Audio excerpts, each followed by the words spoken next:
స్త్రీ హృదయం సున్నితం నుండి కఠినం వైపు. స్త్రీ హృదయం ఇంతకు ముందు సున్నితంగా ఉండేది.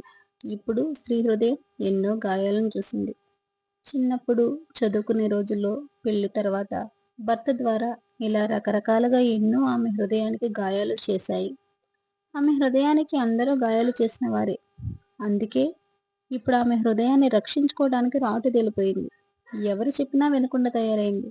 ఇక ఎవరు చెప్పినా వినదు. నిజం మాట్లాడినా అది అబద్ధంగానే ఉంటుంది ఆమెకు. అందుకే ఆమె హృదయానికి తాళం వేసింది. ఎవరు చెప్పినా వినకూడదు అనుకుంటుంది. అందుకే ఆమె కఠినాత్మురాలుగా కనపడుతుంది అందరికీ. స్త్రీ హృదయం ఒకప్పుడు పూలా మృదువుగా ఉండేది. అలాంటిది ఎందుకు కఠినంగా మారింది?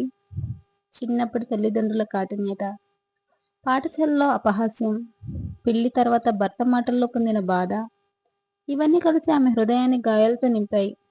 ఆమెను ప్రేమించిన వారికన్నా ఆమెను గాయపరిచిన వారే ఎక్కువయ్యారు. అందుకే ఇప్పుడు స్త్రీ హృదయం కఠినం కాదు, కాపాడుకోవటం నేర్చుకుంది. ఇప్పుడు ఎవరు మృదుగా మాట్లాడినా ఆమెకు అది నిజమా నటనా అనే సందేహమే మొదట వస్తుంది. ఎందుకంటే ఎంత మధురమైన మాట అయినా అంతర్గతంగా దాగిన ద్రోహాన్ని ఆమె అనుభవించింది.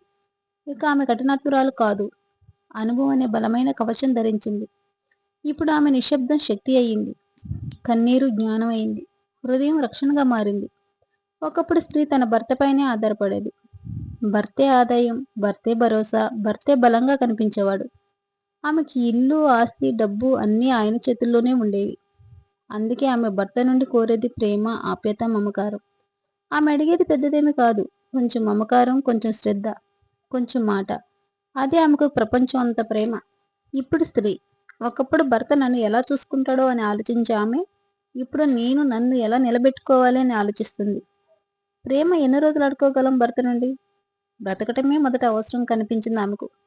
తర్వాత ప్రేమ, ఆప్యాయత, మమకారం చూద్దాం. ఇది అహంకారం కాదు, ఆత్మగౌరవం. ఇప్పుడు స్త్రీ భర్త ప్రేమ కోసం ఎదురు చూడదు. తన కాళ్ళ మీద నిలబడి తన మనసులోనే ఒక ప్రపంచం సృష్టించుకుంటుంది. ప్రేమ అడిగిన స్త్రీ నుండి ఆత్మగౌరవంతో నిలిచిన స్త్రీ వరకు.